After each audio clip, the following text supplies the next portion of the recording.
Yan nga langga, dahil brown out sa atin yan nung panahon na yan langga. So naisipan namin langga na pumunta dyan sa Mambucal langga. Matatagpuan yan dito sa Negros Occidental.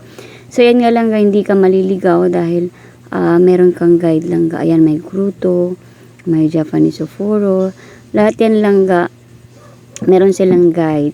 So bawat kanto langga meron silang guide. So yan pala yung Mambucal dito sa Negros Occidental, which is meron silang pool na mainit langga, kaya tinawag siyang Mambucal langga.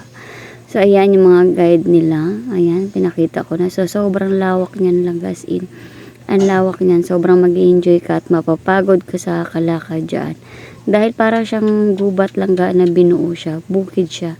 Ayan na nga, nagalakad na nga ako langga, nagsasalita ako niyan, sabi ko mainit at nagpasyal tayo dyan dahil walang ilaw. Ayan, yan na itong toy-toy. So pagpasok mo lang, yan yung bubungad sa iyo. Ayan, meron din silang Camp Nolan langga sa Negros Occidental, Boy Scout, o diba? Ayan, papasukin nga natin yan, nauna pa yung aso langga. So ayan, pinasok na nga natin. Pero hindi ako tumuloy doon sa mismong taas langga, at kita nyo naman tirik na tirik yung araw. Ayan, may clinic din sila langga.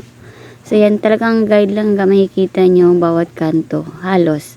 So yan nga bubungad sa inyo, yung nagagandang mga halaman, at yung mga malaki mga puno langga. Diba? Ako'y mahilig talaga sa halaman langga, kaya nag-enjoy ako dyan. At sobrang init niyan langga, pero malamig dahil nga maraming puno. At yan na nga langga, yung kanilang hotel. Ayan yung kanilang hotel langga, yan. Makikita nyo Mambucal.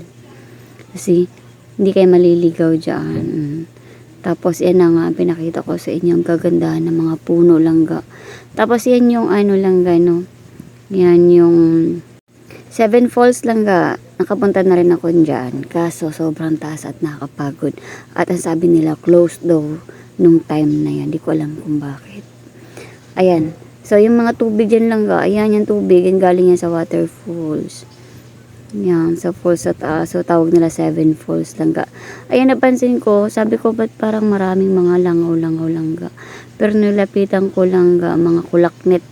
Paniki ba langga, kulaknet sa aming Bisaya. So nagtataka lang ako kasi ang paniki langga, di ba gising paggabi. Pero yan, tanghali langga gising sila. Nung naglalakad nga ako yan, pinakita ko pa rin yung matandang puno langga, kasi nakikita mo gubat talaga langga. Yan, sa kabila naman nakikita ko pa rin yung mga paniki, buhay na buhay sila kahit tanghali. Nung naglalakad ako langga, may nakita akong mga, akala ko tawag niyan prutas, akala ko kasi nalaking prutas gumagalaw. Nung nilapitan ko langga sa camera ko, ay ang tataba at ang lalaking paniki langga, ang kukulit nila, yan nakabaliktad. So sabi ko gising sila ng tanghali, o diba, nakakatuwa. So yun na nga yun langga ang nakalagay dun sa kanilang karatula langga, yung guide. So ayan, pinasok na rin natin yan langga, yung swimming pool na yan, at andyan yung mga bawal langga. So at may nakita rin tayong bote, tinanong ko kung ano yun, honey daw yun, o diba. So ang dami naga-swimming, at maganda dyan kasi nga aligamgam yung tubig langga.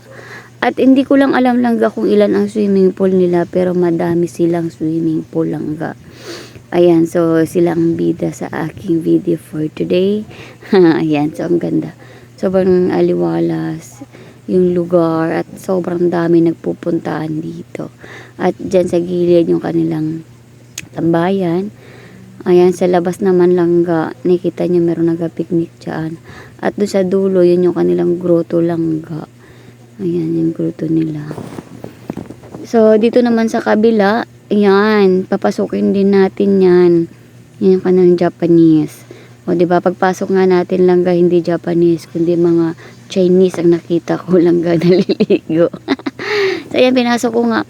Pero kung ako papiliin langga, ito yung pinaka the best. Ito yung pinaka gusto ko na swimming pool. Kasi, parang kakaiba siya. Kita nyo, may mga bato-bato pa sa loob. O, diba? Hindi ko lang talaga alam kung maligamgam ba yan o malamig. At dito sa gilid, kita nyo naman, ang ganda. Ang ganda. Kita nyo naman langga. Yan yung gusto ko talaga liguan. Pagbalik ko dyan, magdadala na ako ng damit. O diba yung mga display nila sa labas. Ayan, lumabas na nga tayo langga, ano, at may nakita rin naman tayong swimming pool.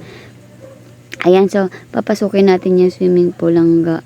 So, dito sa gilid langga, o nakikita nyo, meron ding mga guide. Yan, di kayo maliligaw. Di kayo maliligaw, bawat kanto langga halos, merong mga ganyan.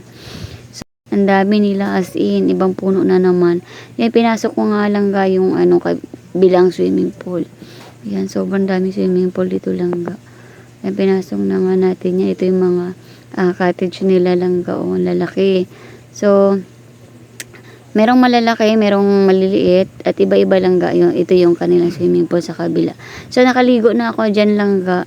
Pero malamig yan, hindi yan mainit. Ayan. So, maganda yung mga halaman.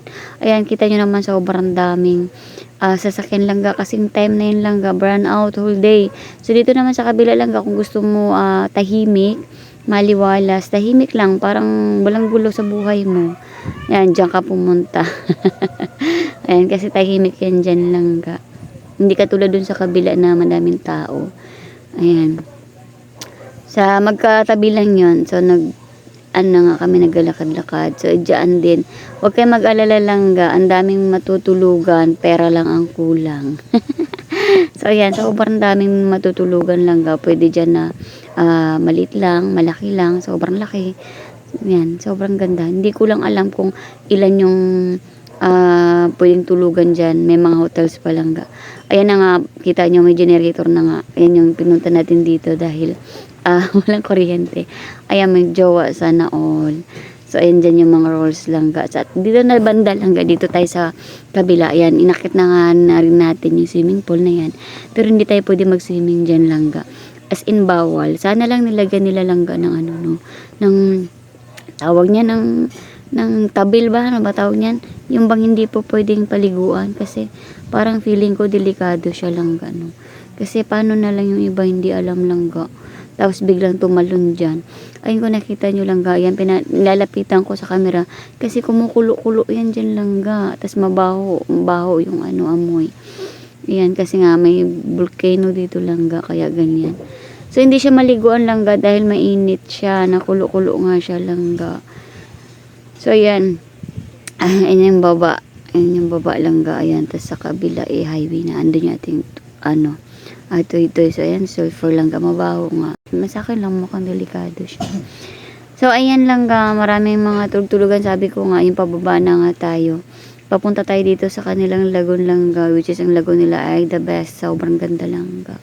Best na ako napunta dito langga. Ngayon ko lang naisipan na kunan ng video. Baka kasi yung hindi taga rito at planong pumunta dito langga, ito ay the best talaga puntahan langga, as hindi ka mapapaya. Sobrang ganda dito. Sobrang lawak. Hindi ka kumbaga mapapagod ka sa kaikot. Yan yung lagoon nila langga. Nung kailan nagpunta ako dito, meron silang mga yung parang bangka-bangka. So ngayon parang wala akong nakitang bangka langga. Hindi ko alam kung bakit. So pero malinis yan.